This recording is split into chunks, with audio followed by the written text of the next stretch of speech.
주님의 이름으로 사랑하고 축복합니다. 서로 인사 나눠주시기 바랍니다. 사랑합니다. 축복합니다. 감사합니다. 제가 태어나서요 태풍을 기다리기는 처음입니다. 저번 주에 노아도 돌아다녀 보면은요 여기저기 이제 새로운 그 물탱크 큰 거 트럭에 싣고 다니는 사람들이 제법 많이 되더라고요. 8월부터는 이제 8일 단수, 이틀 급수 이렇게 하다 보니까 현재로는 안 되니까 물통을 더 많이 준비하기 위한 분주하게 움직이는 그런 모습인 것 같습니다. 자, 여러분에게 한 가지 제가 한번 주문을 해보겠습니다. 지금부터 약 5초 동안 코끼리를 한번 생각해 보세요. 코끼리입니다. 코끼리 아시죠? 자, 그 다음 또 주문을 하겠습니다. 앞으로 10초 동안 그 코끼리를 절대 생각하지 말아 보십시오. 시작.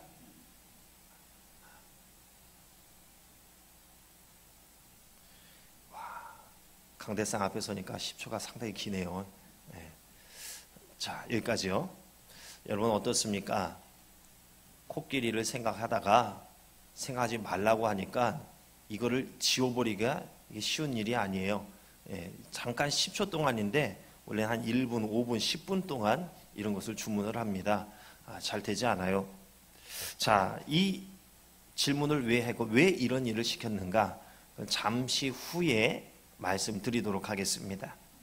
자, 우리는 왜 욕망을 집었다가 놨다 왜 이런 삶을 계속해서 반복하는 것일까요? 오늘 우리는 왜 나는 죄에 대해서 욕망에 대해서 자유하지 못하고 영적 싸움에서 패배하는 것인가? 그러면 나는 어떻게 해야 이 영적 싸움에서 이길 수 있는 것인가? 이 부분에 대해서 우리가 함께 고민하고 이에 대한 성경적인 해결 방안에 대해서 한번 모색해 보도록 하겠습니다. 제가 노아도 온 지 얼마 되지 않아서 가족과 함께 이 뒷동산, 이 이치산에 올라갔습니다. 저쪽에 보면은 산책로가 있다는 얘기를 어디서 잘 이게 듣고는 무작정 갔어요. 산책로를 가니까 포장이 안 된 황토색 좀 넓은 길이 쫙 위로 뻗쳐져 있더라고요. 근데 초반에 좀 가다 보니까 위쪽으로 향한 나무로 만든 계단 있죠. 그게 쫙 있는 거예요. 계단이 이리 오세요. 여기로 오면은 정상에 쉽게 오를 수 있습니다. 이거 꼭 부르는 것 같아요. 그래서 제 생각에 그래 올라가는 길이니까 이걸 만들어 놨겠지. 왜 만들어 놨겠어? 이 생각을 하고는 그 계단을 향해서 올라갔습니다. 그런데 가면 갈수록 이게 길인가 아닌가 싶을 정도로 이 풀이 무성해지는 길만 나오고 때로는 바위를 타고 기어가야 되고 풀을 피해서 막 이렇게 다녀야 되고 그러는 거예요. 가족들이 올라가면서 이거 길이 맞아? 길이 맞아? 그러니까 제가 흔들리는 모습을 보이면 안 되니까 가장으로서 이 길 맞아. 아까 나무로 계단 만들어 놓은 거 봤잖아. 정상으로 올라가라고 만든 거 아니겠어? 이 길 맞아. 일단 갑시다 했어요. 가다가 나중엔 가족들이 두 발이 아니라 네 발로 기어서 올라가는 그런 지경에 이르렀어요. 알고 보니까 그 길은 딱 거기까지만 올라가는 길이었어요. 이렇게 돌아가야지 좀 편하게 올라갈 수 있는 길이었는데 그것을 모르니까 제일 험악한 길, 남들이 잘 안 가서 이제는 풀이 나고 이게 길인가 아닌가 싶을 정도로의 그렇게 변해버린 그 길로 힘겹게 올라간 거죠. 그날 이후로 저희 가족 이치산 한 번도 안 올라갔습니다. 자, 무슨 말을 하려고 이치산을 오르며 고생했던 이야기를 하는 것인가? 사람이 길이 아닌 곳도 자주 지나다 보면은 어떻습니까? 밟았던 길에 풀이 죽게 되고 그 땅이 말라지면서 황토흙이 보이게 됩니다. 그러면서 오솔길이 나게 되는 거잖아요. 많이 다니면 다닐수록 길이 평평해지고 넓어지면서 길이 나는 거잖아요. 처음에는 길이 아니었습니다. 그런데 자꾸 걸어 다니니까 그게 길이 되는 거예요.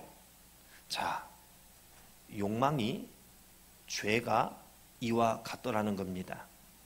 처음에는 죄의 길이 없었습니다. 그런데 자꾸 반복해서 그 길을 걷다 보니까 길이 나버리는 거예요. 길이 나면 어떻습니까? 쉽게 오며 가며 할 수가 있습니다. 한 번 죄 짓는 게 어렵지, 한 번 짓고 나면은 그 다음부터는 너무나 쉽게 똑같은 죄의 길로 걸어가게 되더라는 거죠. 우리는 죄에 대한 길을 내지 말고 어떤 길을 내야 됩니까? 하나님을 향한 이 영혼의 시온의 대로를 내야 할 줄로 믿습니다. 내 삶의 패턴을 보고 내 속을 들여다보면 욕망의 길이 나 있다는 것을 우리는 발견할 수가 있습니다. 오랜 시간 동안 반복하다 보니까 그것이 습관이 되어서 욕망에 대한 길이 생겨버리는 거예요. 우리는 내 자신이 하나님의 자녀이기 때문에 욕망의 길로 가는 것이 아니라는 것을 알고 있어요. 그렇지만 자꾸만 그 욕망의 죄에 손을 뻗치고 욕망의 노예가 되어서 그것을 즐기고는 하더라는 거죠. 그리고 욕망으로 채워지지 않는 그 영적인 공허함을, 허탈감을 느낍니다. 그리고 내가 죄를 지었다는 죄책감에 머리를 쥐어뜯습니다. 아닌 줄 알면서도 왜 이것에 자유롭지 못하고 노예가 되었다 풀려났다 이것을 계속해서 반복하는 것인가? 어떻습니까? 욕망, 죄, 솔직히 달콤합니다. 그렇죠. 재미있습니다. 거기에 너무나 익숙해 있어서 너무나 쉽게 마치 편의점에 진열되어져 있는 상품에 손을 뻗으면 쉽게 그 물건을 구입할 수 있는 것처럼 죄와 욕망에 대해서 우리가 이렇게 너무나도 쉽게 길이 나 있기 때문에 편하게 손을 뻗더라는 거죠.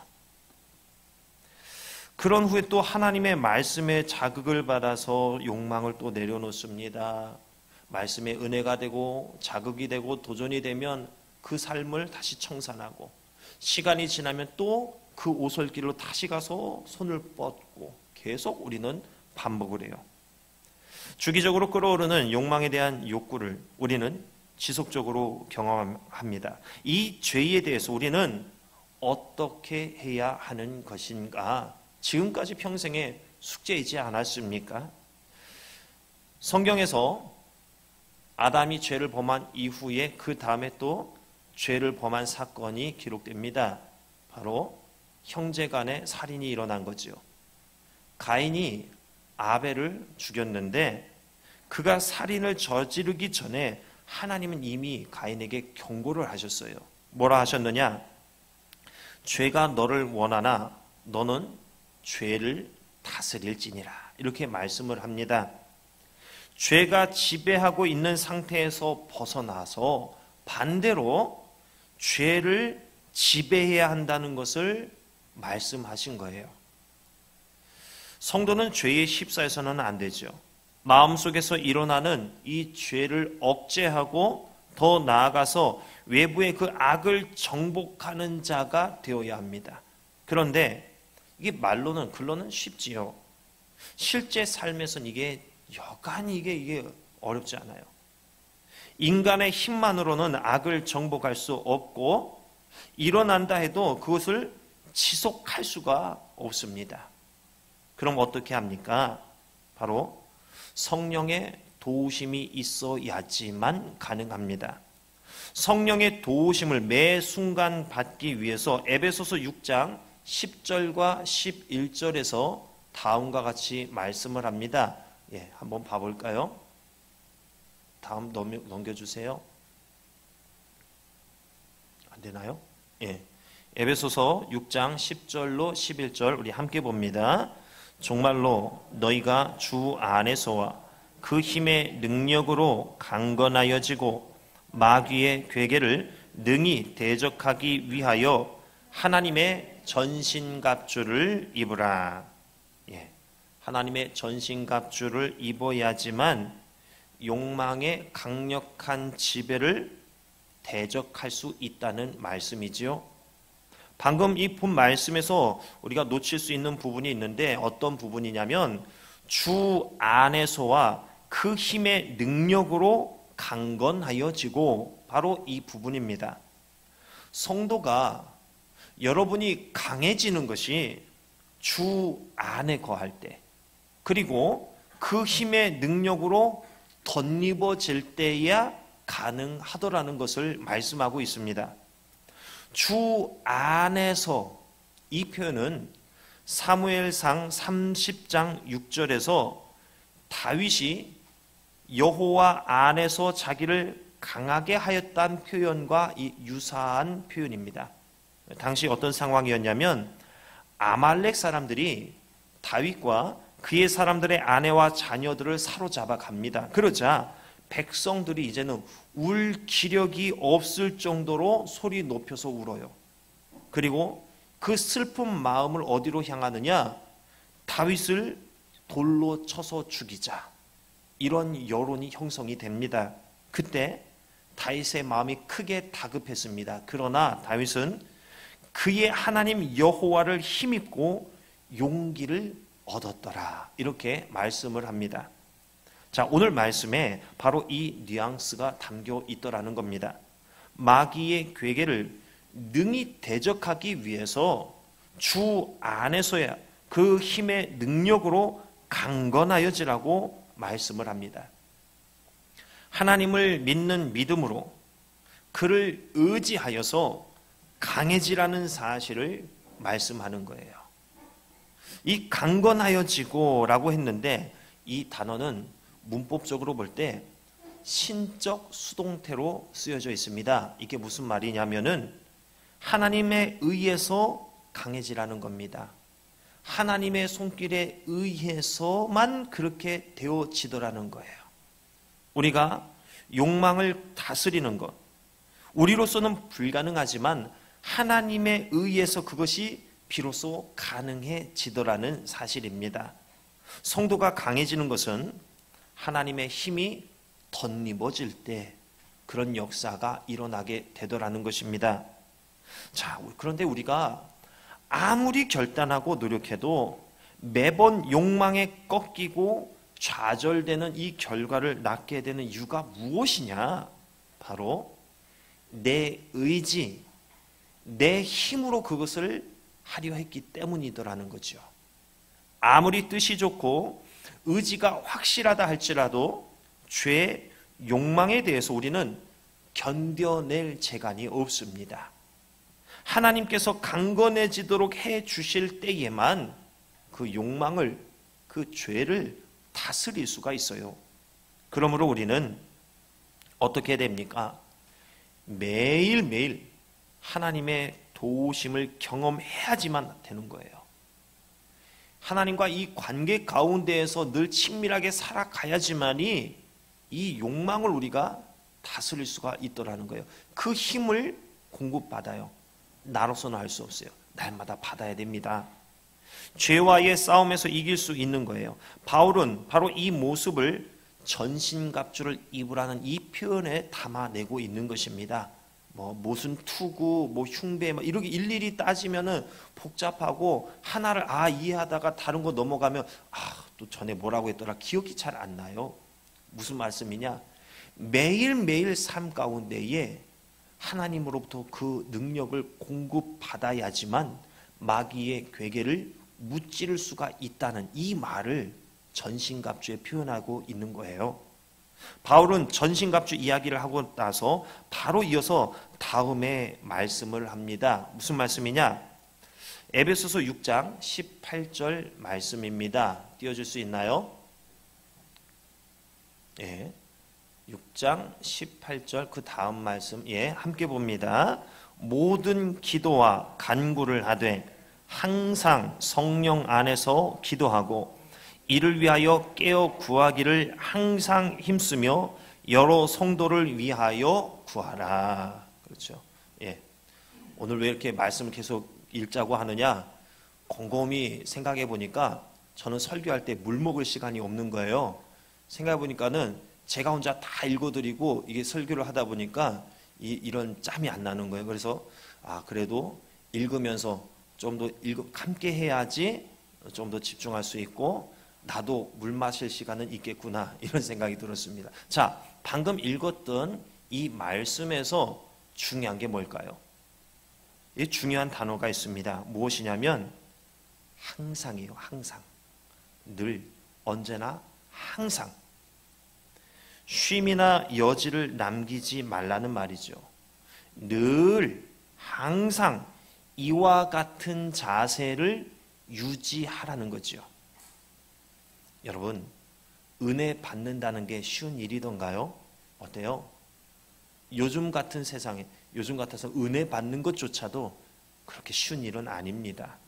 그런데 어렵사리 받은 은혜를 항상 유지해 나가는 것, 그건 어떻습니까? 은혜 받는 것보다 더 어려운 일인 것 같아요. 바로 항상 이것이 성도의 진정한 깊은 영성인 겁니다. 은혜의 지속성이에요. 하나님과의 이 관계의 지속성이에요. 사람을 봐도요, 이 한결같은 사람 참 대단하지 않습니까? 한 가지 일에만 한결같은 것도 쉽지 않은 일이에요. 매일 새벽 4시에 일어나는 이 한 가지만 이 한결같이 지키기도 이것도 참 어렵습니다. 쉬운 일 아닙니다. 그런데 우리는 항상 죄를 이길 수 있는 하나님으로부터 오는 이 힘을 덧입으며 살아야 합니다. 항상. 이게 실패하면 욕망의 노예로 넘어가는 거예요. 마음이라는 그릇에 무엇으로 채우고 있는가에 관한 말씀입니다. 하나님의 힘으로 이것을 채우지 않으면 욕망이 이 비어있는 자리를 차지하게 될 것이고 점점 자신의 자리를 넓혀갑니다. 결국 욕망에 넘어가서 죄를 저지르는 인생이 되는 거예요. 우리는 매일 이 내 마음을 무엇으로 채울 것인가에 대한 고민을 해야 됩니다. 내 마음이 무엇으로 지금 채워져 있는가 매 순간 확인해야 합니다. 성령 충만이 아니면은 우리는 욕망 충만으로 살아갈 수밖에 없어요. 이 가슴에 뭔가를 담고는 살아야 됩니다. 성령 아니면 죄예요. 어떻게 해야 되는 것인가? 로마서 6장 12, 13절에서는 조금 더 구체적으로 표현을 해주고 있습니다. 우리 함께 볼까요? 로마서 6장 12, 13절 말씀입니다. 함께 봅니다. 시작. 그러므로 너희는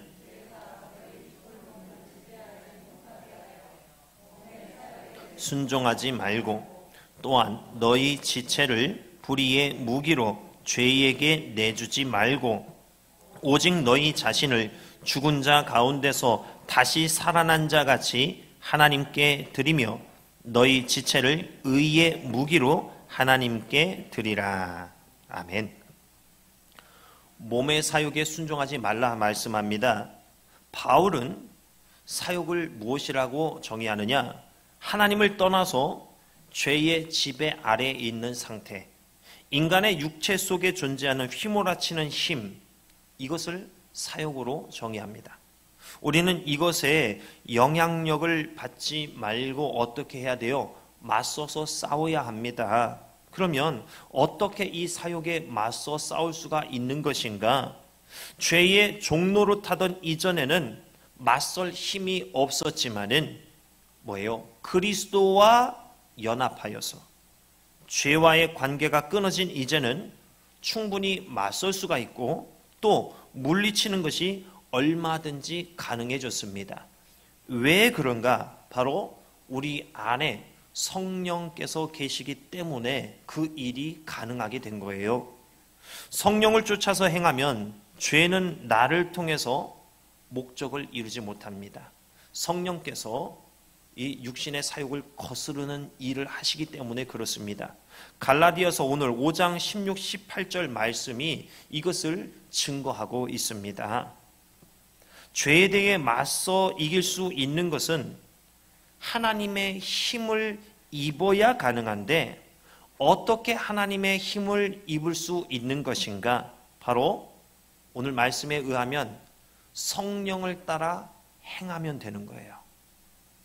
성령이 육체를 거스르기 때문에 성령이 인도하시는 삶을 이루어내면 되는 거예요. 성령께서 어떤 일을 하시느냐? 옛 습성을 따라 육체의 소욕에 이끌리기 쉬운 우리를 붙들어 줍니다. 그리스도 안에서 새로운 삶을 살 수 있도록 인도해 가시는 이 일을 하십니다. 욕망에서 충만한 상태에서 벗어나서 성령 충만을 이루는 방법, 바로 성령을 따르는 삶에 있었던 겁니다. 그러면 하나님의 능력으로 나를 채우게 돼요. 하나님의 능력은 우리가 어떤 일시적인 목적을 이루기 위한 수단이나 방편이 아니었던 거지요.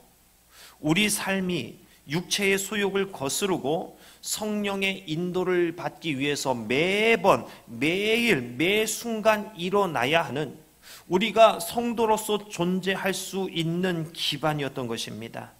하나님의 능력이 우리 매 순간 필요한 거예요. 그분의 능력을 한순간이라도 놓쳐버리는 우리는 육신을 따를 수밖에 없더라는 사실입니다. 성령을 쫓아서 행하는 삶을 어떻게 해야 이룰 수 있는 것인가? 성경이 말씀하는 성령과 반대되는 모습을 우리가 멀리하고요, 성경이 제시하는 삶을 사는 것입니다. 먼저 우리가 멀리해야 하는 성령과 반대되는 모습을 우리가 잠깐 살펴보겠습니다. 갈라디아서 5장 19절 이하의 말씀입니다. 우리 함께 보도록 하겠습니다. 육체의 일은 곧 음행과 더러운 것과 호색과 우상 숭배와 주술과 원수 맺는 것과 분쟁과 시기와 분냄과 당짓는 것과 분열함과 이단과 투기와 술취함과 방탕함과 또 그와 같은 것들이라. 전에 너희에게 경계한 것 같이 경계하노니 이런 일을 하는 자들은 하나님의 나라를 유업으로 받지 못할 것이요. 바로 이런 모습이 성령과 반대되는 모습이에요. 음행, 더러운 것, 호색, 우상 숭배, 주술, 원수 맺는 것, 분쟁, 시기, 분냄, 당짓는 것, 분열, 이단, 투기, 술취함, 방탕함. 이 중 여러분에게 걸리는 것이 있다면은 여러분은 성령을 거스르고 있는 거예요. 그러면 성령을 따르는 삶의 구체적인 모습은 무엇인가? 갈라디아서 5장 27, 28절의 말씀입니다. 우리 함께 보도록 하겠습니다. 시작. 오직 성령의 열매는 사랑과 희락과 화평과 오래 참음과 자비와 양선과 충성과 온유와 절제니 이 같은 것을 금지할 법이 없느니라. 뭐요? 사랑, 희락, 화평, 오래 참음, 자비, 양선, 충성, 온유, 절제, 이런 성령에 의한 열매를 맺는 삶을 살라는 거예요. 여기에 이제 좀 집중하라는 거예요. 그동안은 이런 거 알고는 있었지만은 몸으로 이것을 나타내기 위해서 어떻게든 몸부림을 치라는 거예요. 이걸 실천해야만 하더라는 거예요. 그리스도 예수의 사람들은 육체와 함께 그 정욕과 탐심을 십자가에 못 박았느니라. 만일 우리가 성령으로 살면 또한 성령으로 행할지니 헛된 영광을 구하여 서로 노엽게 하거나 서로 투기하지 말지니라. 자, 성령으로 살면 성령으로 행합니다. 죄 짓는 삶을 내가 청산하기 어렵다면, 욕망에 손 놓는 게 너무나 어렵다면 어떻게 해요? 반대로 성령으로 행하는 삶을 살면 되더라는 거예요. 그럼 이게 놔지게 되더라는 거예요. 여기에 집중하지 말고 차라리 성령으로 살아가는 삶에 집중하라는 말씀이에요. 제가 아까 말씀드렸죠? 시킨 거 있죠? 잠깐 코끼리 생각하고 그 다음에 코끼리 생각하지 말라고 이렇게 제가 여러분 시켰죠? 여러분 어떻습니까? 뭘 설명하기 위함입니까? 죄를 짓는 삶을 청산하기 원한다면 이 죄에 대한 생각을 접어버리고 성령으로 행하는 삶을 생각하고 그렇게 행하라는 겁니다. 코끼리 생각을 하지 않으려면 어떻게 해야 돼요? 이거 하지 말아야지, 하지 말아야지. 계속 생각이 떠오르잖아요. 대신에 뭐 다람쥐나 뭐 강아지나 고양이 이런 거를 대신에 생각하면은 여기에 집중하다 보면 자연스럽게 여기에 지워지고 안 떠오르게 되잖아요. 이거를 말씀드리기 위함입니다. 죄를 청산하고 싶은데 여기에 얽매이면 이게 안 돼요. 자꾸만 생각나요. 대신에 발길을 완전히 다른 데로 옮겨서 성령으로 행하는 삶에 집중해 보라는 사실입니다. 우리 몸은 무언가에는 쓰여지게 되어 있습니다. 때문에 이 죄에 쓰여지지 못하도록 죄로 걸어갈 시간조차 남겨놓지 말고 하나님을 위해 이것을 사용해 보라는 거예요. 칼이 강도의 손에 쥐어지지 못하도록 계속 이 칼이 주방장의 손에 쥐어지도록 이렇게 우리가 우리 삶을 이렇게 계획하고 이런 방향으로 계속 나아가라는 거죠. 성령의 삶을 계속해서 개발하라는 거예요. 성령의 일을 계속해서 실천해 내라는 거예요. 죄를 어떻게 안 짓지? 어떻게 해야 죄의 이 굴레에서 벗어나지? 이거에 대한 걱정, 근심을 하지 마시고 이제는 뭘 하라고 하는 거예요? 우리가 성령으로 살면 또한 성령으로 행할지니 성령으로 행하기 위한 고민을 하라는 것입니다. 우리 마음에 죄를 향한 오솔길이 아니라 성령을 향한 시온의 대로가 열려야 됩니다. 여러분, 성령으로 행하세요. 자꾸만 죄를 향해 빼앗기는 이 시간을 돌려서 성령의 일을 하는데 이 시간을 들여보세요. 사랑, 희락, 화평, 오래 참음, 자비, 양성, 충성, 온유, 절제 이 열매를 여러분의 삶에 이제는 아는 것이 아니라 은혜를 느끼는 것이 아니라 이것을 열매 맺기 위해 실천하기 위해서 거기에 집중하고 거기에 시간을 투자하고 거기에 여러분의 몸을 사용하시기 바랍니다. 죄는 우리가 견뎌내고 참음으로써 이기는 게 아니었습니다. 성령의 일로서 이것을 이겨내는 것이었습니다.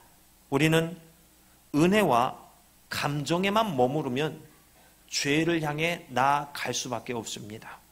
이미 오솔길이 나아 있는 거였잖아요. 은혜가 손과 발을 통해 나타나야만 하는 거지요. 이웃을 섬기고 나를 희생하는 삶을 살면 살수록 우리는 죄와 먼 삶을 이루어낼 수가 있습니다. 저번 주에 잠깐 이런 설교를 들었어요. 은혜가 무엇이냐에 대해서 정의를 내리는데 맞더라고요. 우리는 은혜에 대해서 이야기를 목사님 말씀에 은혜 받았습니다. 뭐예요? 어떻게 이걸 정확하게 표현하면 어떻게 된 거예요? 목사님 내가 듣고 싶은 말씀을 오늘 들었습니다. 나에게 필요한 말씀을 들었습니다. 나 힘들었는데 그 말씀을 통해 힘을 얻었습니다. 그래서 은혜가 됐습니다. 이렇게 표현을 합니다. 그런데 그 목사님이 표현할 때 이거 은혜 아니더라는 거예요. 정말 은혜는 무엇이냐? 하나님의 말씀을 듣고 내 삶이 그 말씀으로 변하는 거예요. 내가 이러면 안 되겠구나. 내가 말씀대로 이렇게 실천해야지. 그러면 그렇게 살아가는 것, 이게 은혜라는 거예요. 여러분, 받은 은혜를 여러분 안에 가두지 마세요.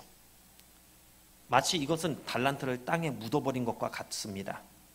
받은 은혜를 만나서 나눠주시기 바랍니다. 여러분의 입을 은혜를 증거하시고 하나님이 하신 일을 선포하는데 자꾸 사용하세요. 여러분의 입을 그렇게 사용하시고 여러분의 손과 발을 자꾸 그렇게 사용하세요. 성령의 일을 계속 실천하면 됩니다. 그러면 죄를 다스릴 수 있는 힘을 매일매일 하나님이 나에게 부어주십니다. 이것을 매일 체험하면서 사는 것이 진정한 성도의 삶이에요. 이게 안 되면 영원토록 죄의 노예로 질질 끌려 다닐 수밖에 없습니다. 성령의 일을 계속 실천하여 거룩한 삶을 이루어 죄가 틈타지 못하도록 여러분을 지켜내는 삶을 이루어 나가시기를 주님의 이름으로 축원합니다. 기도하겠습니다.